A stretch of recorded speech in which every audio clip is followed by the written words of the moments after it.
Yo, what's up? My name is Petrowski, and welcome to the Slaking Showcase. So, a showcase is kind of where I pick a Pokemon in a tier, usually NU. I'm an NU player. So I pick a Pokemon in a tier, and I want to show them off in that tier. Usually, it's a pretty non-meta, pretty, unexpected, low-tier Pokemon, such as Slaking. But I love Slaking. I think it's a really cool Pokemon. I think it can be really... I want to say powerful, but like he's not actually powerful, but he's fun. He's so fun to use. I love Slaking with Choice Band.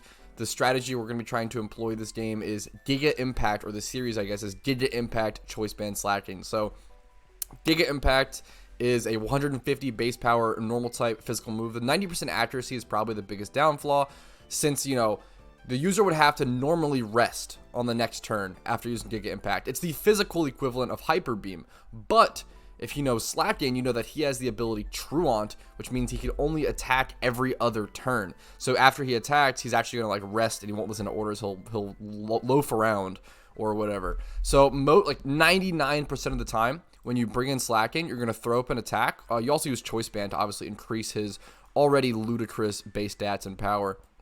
You bring in Slaking, you throw up one attack, and then you switch out. The biggest hard counter, one of the biggest hard counters to this is Protect. Protect absolutely obliterates Slaking. If your opponent can throw up a Protect on that one turn you have to attack, it's pretty disgusting. He has a lot of weaknesses, a lot of ways to exploit. You can obviously switch to a good wall Pokemon to just tank his hit. And then it wastes a lot of time and it neutralizes him pretty well. But I'm going to be trying my best. He's a really cool Pokemon. I want to see Slaking mow some dudes over. So this will actually be a pretty different showcase. I want to start employing better strategy in showcases. So I actually have a good NU team here built. So Steelix, Ambipom, Blaziken, Golbat, Venusaur. This is one of the most meta teams you'll ever see me run. I am not a meta player generally. But for the sake of this sort of series, I want to surround my low tier pick, my showcase Pokemon, with a solid core and a solid team to be able to support him and at least give us a chance of winning, right? So I think that should be super fun. And we'll see how many kills, and we'll try to get Slaking kills along the way. Now, I actually already have all 3 of the games recorded, so that's going to be super fun. So I can actually just go ahead and I'm going to go through. We already have them all recorded. I'm going to do a post commentary on all 3 of them back to back to back. So it's going to be a lot of talking. Now, our moveset on Slaking is Giga Impact. EQ is obviously really good coverage. Shadow Claw is nice. A lot of people will bring in things like Slaking to tank. Let's actually go to sign up, statistics, NU. Here we go. So we want to be able to hit a lot of things, right? EQ hits Blaziken, and it should be able to live every attack. We don't have, Giga Impact can hit Venusaur and Feraligatr. Rotom gets hit by, I guess, Shadow Claw, but it's not great. Rotom's really tough for us, for sure.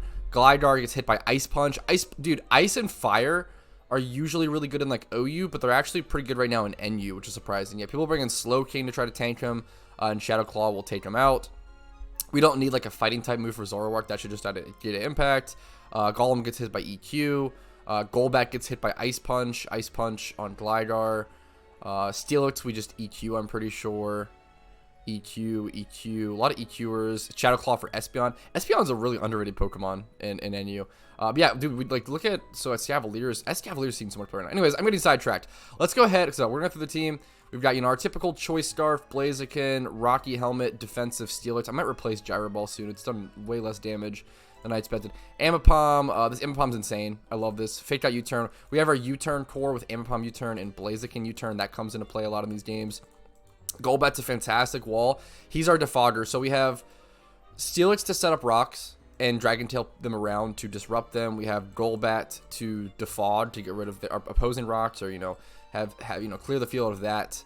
And then Venusaur. Dude, this Venusaur is so strong. I think that Venusaur might actually be better than Blaziken. It's so tough. I don't know. It's being able to switch in on Venusaur. It'd be bulky enough to tank so many attacks. Venusaur is almost always a free switch against neutral targets. You can switch it in, throw up a huge Giga Drain, and just sustain everything back. It's so good. The Giga Drain sustain is just so insane.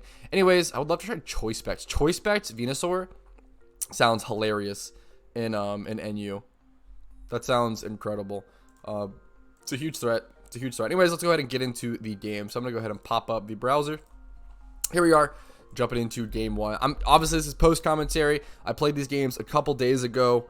I don't remember everything that happened, but I'll try to go through and like give you guys my playback. So I immediately see my opponent has Butterfree and Shedinja. I think I said, like, I respect my opponent's team. He has a really cool team here. I actually super respect it. This is a very cool team. The issue is that he has Butterfree and Shedinja.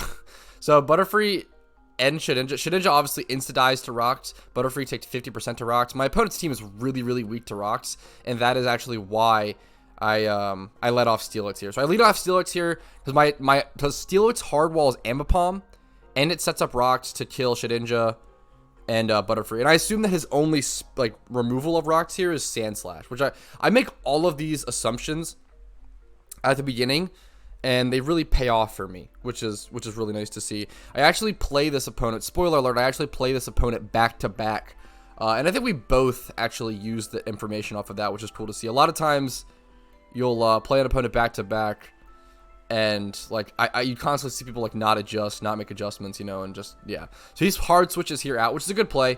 He wants to bring in Sand Slash, obviously, to rapid spin my Rocks away. Like smart play. I like my opponent's team. I respect my opponent's team. It's very, very cool. The biggest issue is like the Butterfree plus Shedinja with only one rapid spinner is just so rough. Like he needs a defogger on his team probably for sure. Like he needs more support if he's gonna run the Shedinja plus Butterfree. He probably should cut out. You probably cut out Absol here. You probably go Ambipom as your physical attacker, Espeon as your special attacker, and then bring in like another support piece over Absol. But anyways, so here, this is actually a really tough switch. So I don't really have a fantastic switch into Sand Slash except for obviously I probably should have gone Venusaur here looking back. I'm trying to think what I was scared of. I was really scared he just like if he's 252 attack and throws up like an EQ, I definitely should have went in Venusaur here looking back. This is just a bad play. I should have gone Venusaur. I think I was just scared of like it dying, but I shouldn't have been. I definitely could have tanked an attack. I'm really surprised he went for the Swords Dance here. I guess he's just he's just not scared of my Slaking, and he knows he can like now he gets a free attack off. The issue is now I can bring in Steelix for free, and this is pretty fantastic. So yeah, dude, that is mind blowing to me. Stone Edge critting and doing 8.8% to a Steelix after +2 on Sand Slash is insane. He does get an EQ off, which does a monstrous amount of damage. I was really surprised by that damage. But here we go. But dude, I'm super happy with this because I acknowledge I'm really proud of my play this game because I really acknowledged like this is how I win. This is super favorable for me. It may not look it, but this is extremely favorable for me because I know that all I need to do now is get rid of his Sand Slash, and I basically won the game. If I get rid of his Sand Slash and I can keep my Rocks up, he basically loses 2 Pokemon. He's basically forfeiting his Shedinja and his Butterfree if I can keep Rocks up and remove his spinner. Like, I respect my opponent's team. It's very, very cool, but if he's going to play this team, he should be playing with a defensive Sand Slash because you just can't risk. And he switches to Absol here, which is really tough for him. So Absol takes 60% from the fake out. Insane damage. That is so crazy. He does return a crit Sucker Punch and almost KOs me, which is insane. But I get a really nice U-turn off here. That crit Sucker Punch was brutal. But I do live.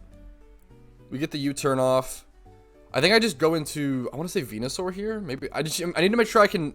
The thing is, I need to make sure I bring in something. Actually, actually Slaking's super free here. I forget what I bring in. I need to make sure I can deal with Sand Slash is my thought process.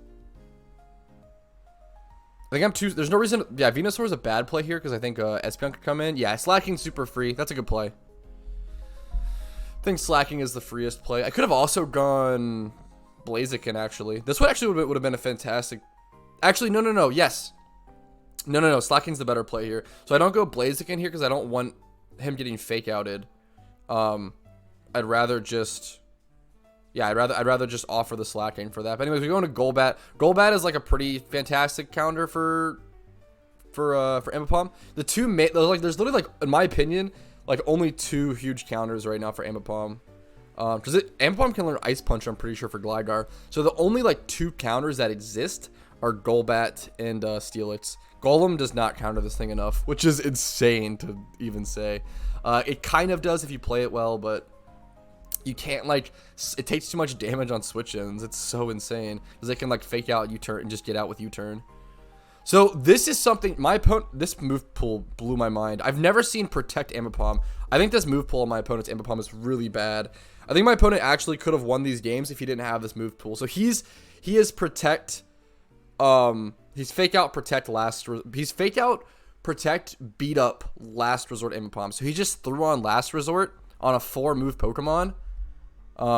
It's really not, it's not good. If you're gonna do the Last Resort strategy, the best thing is just to do Fake Out into Last Resort. Don't go 4 moves. It's, yeah, you can actually just have your Pokemon only know 2 moves, and that is ideal. So here I am put in a really awkward position due to the Last Resort though, but at the same time, like, I'm happy. I think I sacked my Slaking here because I think it dies. Yeah. Oh, no, he just protects. Actually, no, yeah, he protects here to stall another turn of Toxic for himself, which is also fine. Getting the Toxic off on the Golbat. I was worried it was the wrong play. Maybe I should have just Brave Bird. Maybe it still was looking back, because I think I lose my... Yeah, I sack Ambipom here over it. I could have just gone for Brave Bird. I think that might have been the better play than going for the Toxic. But I think I'm too scared. I don't know. I think I'm too scared of my Golbat's damage. I'm just not... I have to test it more. I'm just not familiar with my Golbat's numbers, and I think that comes down to me just like not knowing the numbers and just needing to test more. So I'm really scared of him bringing in Scarf Espeon here. He does bring in the Sand Slash, which is super good for me.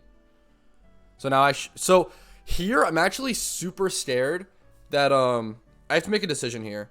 I'm super scared that U-turn doesn't kill. I know that his Sand Slash has Rocky Helmet, so I hit it. I know that if I'm going to attack it once, it's gonna die no matter what. So I actually opt to go for Fake Out, just to play it super safe, because I'm super scared that U-turn actually doesn't kill him. So I go for the Fake Out. It does kill, thankfully. I was super like I could have U-turned. Like, it doesn't matter. Like, it doesn't matter because I'm gonna die anyway to Rocky Helmet. So U-turn actually like really doesn't matter. I just go for the Fake Out. Get the secured damage and the secured flinch if it doesn't kill. So now I'm pretty sure, yeah, right now Blaziken's perfect because I can either U-turn everything or Flare Blitz. So he's gonna bring in his Shedinja and it dies to rocks. Perfect. Free little turn. It's just really important. Like, I made sure, I'm really proud of the way I played this game because I really made sure to, like,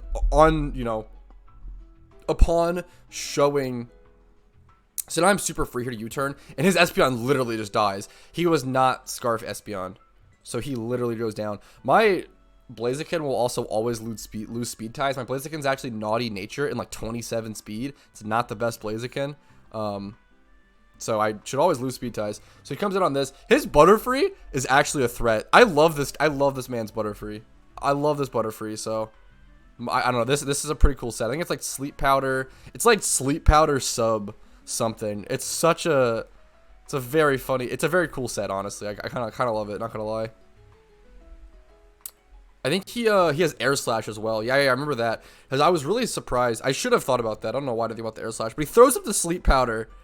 And I'm just sitting here like, okay, like, he's just stalling the game. Like, I wonder if I can skip ahead really quick. We'll just watch it. Yeah, he just Sleep Powders me. Kind of annoying. But there's no reason for me not to just straight switch into Blaziken here as my thought process. Because, like, there's no way he can one-shot me as my thought process.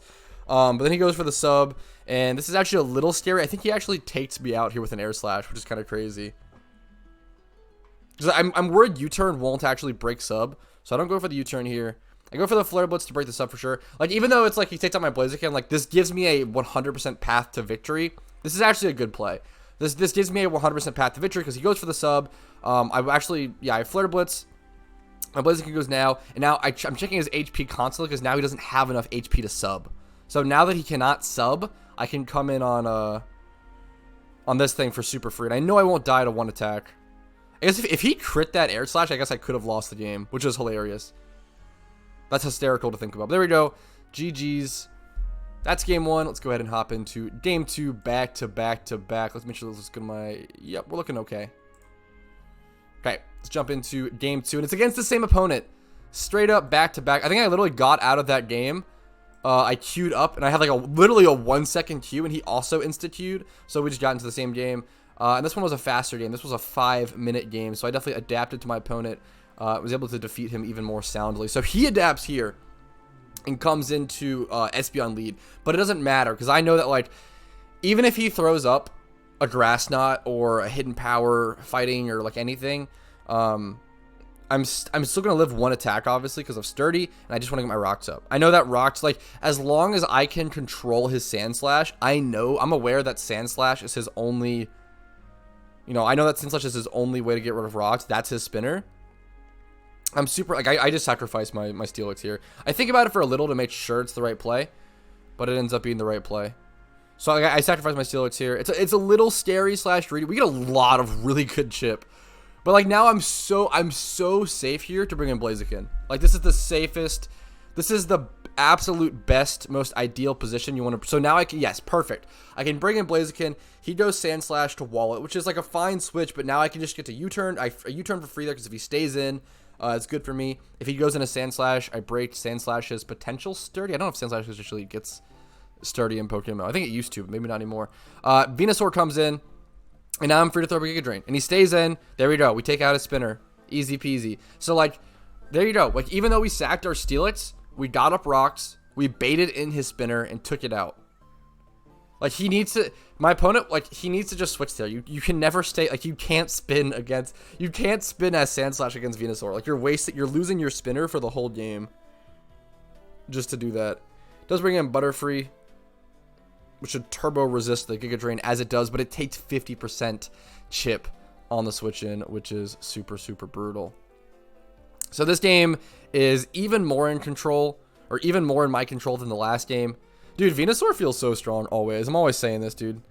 We do take out the Butterfree with the Sludge Bomb as well. Just being able to throw up double stab, Giga Drain, Sludge Bomb, it just always does so much damage. And the sustain you get from Giga Drain, I feel like Giga Drain feels really mediocre on so many Pokemon, but on Venusaur it actually feels so good.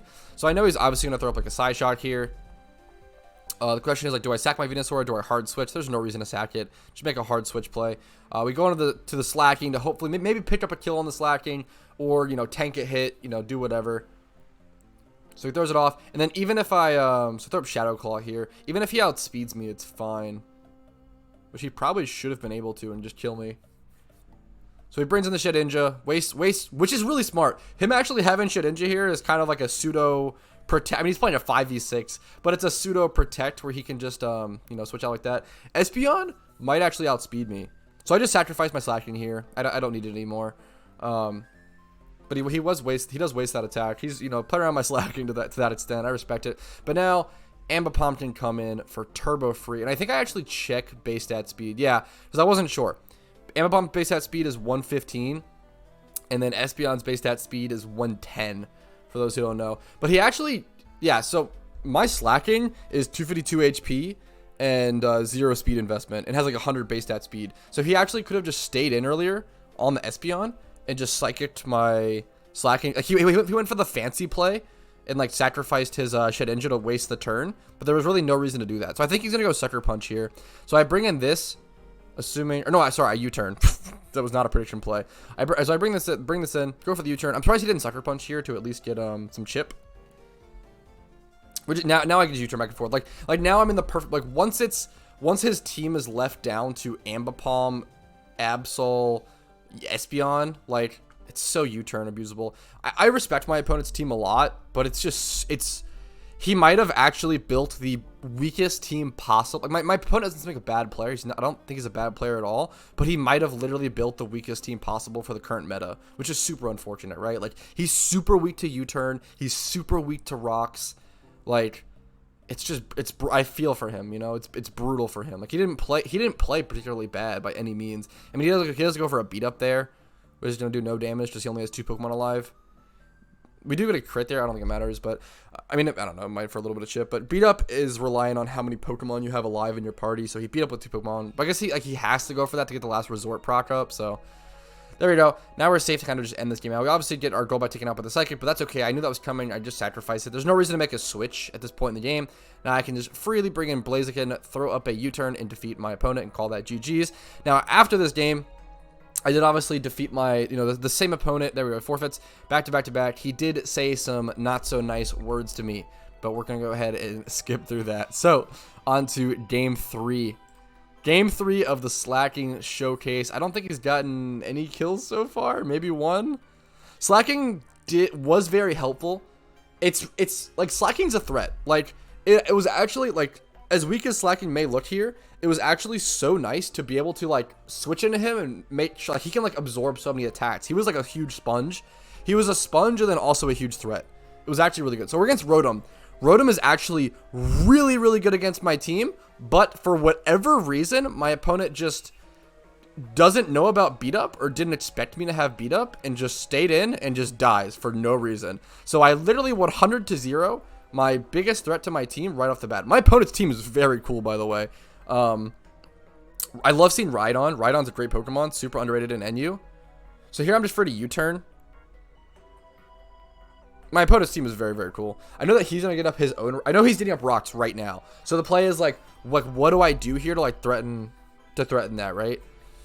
I think I'm checking his speed just in case, and his ability. So yeah, I come in here on Venusaur. So he's gonna set up rocks, but I can Giga Drain him in return. Pretty simple, pretty easy. A scary thing for my team here is Clefable, dude. And, I mean, and Sneasel. I'm scared of Sneasel, dude. Sneasel's, I'm pretty sure, so I thought he was going to switch into Sneasel here, but he actually goes into Clefable, which is a super fair play. I do get a pretty, like, the Giga Drain did more damage than I expected at 37%. The issue is this Clefable has Soft Boil. I wasn't sure if it was going to have, like, Wish or... I always forget. I haven't seen Clefable in a while, which is surprising because Clefable... Dude, Clefable used to be, like, one of the strongest Pokemon in NU. I do get a Poison here, but it literally doesn't matter because... Clefable's dumb little ability and magic card, it literally takes no damage. I hate that. And this actually hurts me. Yeah, him getting poisoned here actually hurts me later on. Oh, and you see me wait, I misclicked here. Watch me shake my mouse. So as you see, I misclicked here. I hit Sleep Powder for no reason while my opponent's status. So tilted about that. Literally shake my mouse. I'm like, can't believe it. Like, what an unbelievably newbie mistake. Can't believe I did that. I could have put it under the guise of, oh yeah, he's gonna switch here for sure. But no, I just misclicked. I just misclicked. And this Frostlass, I was really scared of it throwing out an Ice Beam and just one-shotting me because just choice specs Frostlass can be like really huge. A lot of people run Scarf. I think Scarf Frostlass is really bad. I think you should absolutely be running specs or Focus Sash, of course. But we go into Blaziken here actually, and he throws up spikes. So Blaziken's really good here. So if he throws up an Ice Beam, I'm assuming that he's locked into whatever he goes into, right? So wait, I want to pause here. This is a fantastic play. Look at me hover over Slaking. This is a fantastic play. So my opponent goes on to spikes. So now that he throw up spikes, I'm assuming he's Sash. I'm assuming that he is Sash Frostlass and not like Specs or Scarf, but we'll see.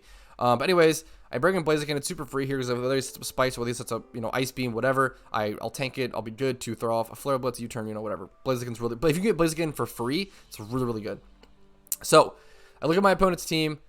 He thinks that I'm gonna throw up Flare Blitz. Flare Blitz basically kills everything on his team except for Rhyhorn would have been a really brutal switch here. He could have gone Rhyhorn here. But anyway, so my best play here that you see me pick is U-turn. Because I U-turn here because if he brings in Slaking, I probably kill it or at least chip it a ton. If he brings in Rhyhorn, I still get like a free tempo switch, but I'm taking damage off rocks. I make a huge prediction play. Get a really nice U-turn off on the Slaking. It's only 40% chip, which is way less damage than I thought. But you know what? So we bring in Ambipom. Way less chip damage than I thought. The spikes and stones are really starting to hurt me. And I realize that I have to start playing this game pretty freaking aggressive. So I think he might go into Rhyhorn here. But even if he goes into Rhyhorn, my best play is still beat up. So I beat up, he stays in and just dies.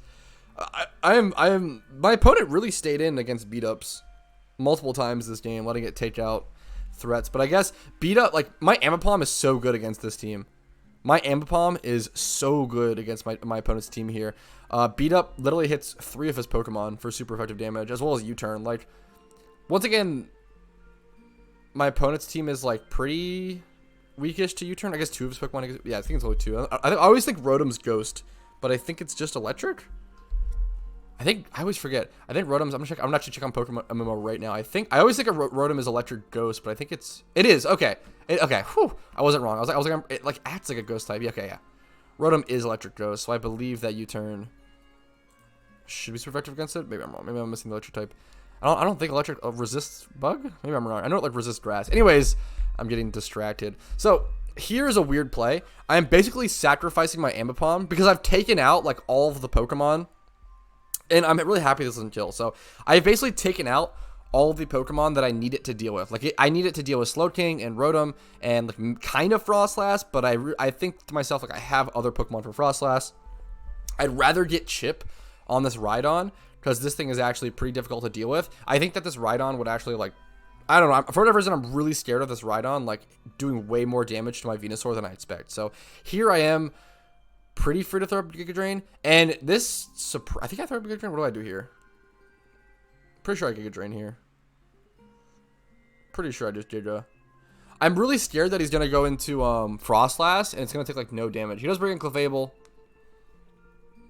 So, I know that he's going to Soft Boil here on Clefable. So, this puts me in the perfect position to bring in Blaziken, which I'm pretty sure I do.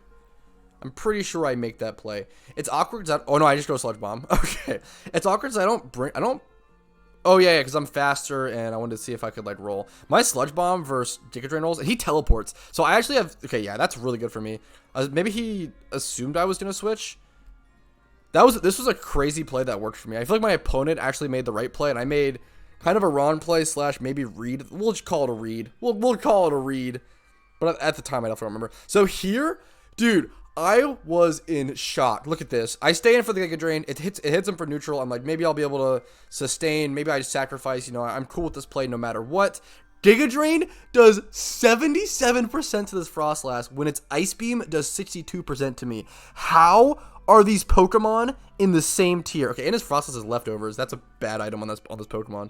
Never have leftovers on Frostlass. How are these two Pokemon?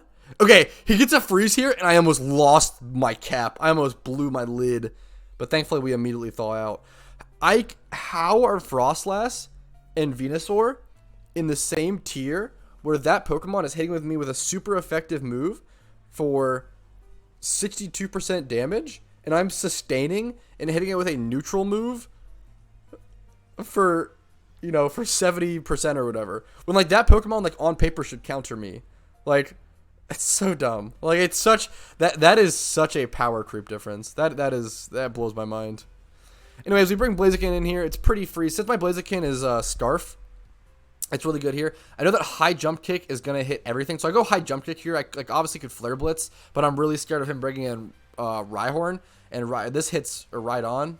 Yeah, this is everything. If he brings in Rhydon, I hit it well. If he stays in, I hit it well. If he brings in Clefable, I hit it well. Yeah, High Jump. The only thing I was scared of, obviously, was the miss. If I miss High Jump Kick there, it's kind of bad, but I should still win the game. It should be mostly fine. The problem is if I miss High Jump Kick there, I actually have to... so now I can just High Jump Kick again. If I miss High Jump Kick there, I actually have to rely on, like, Slaking, getting a really big... like, a really big hit off, which would be hilarious. But thankfully, we don't have to worry about that. So, I actually make a switch here. I think I was really scared that High Jump Kick wouldn't kill, because it's such a defensive Pokemon.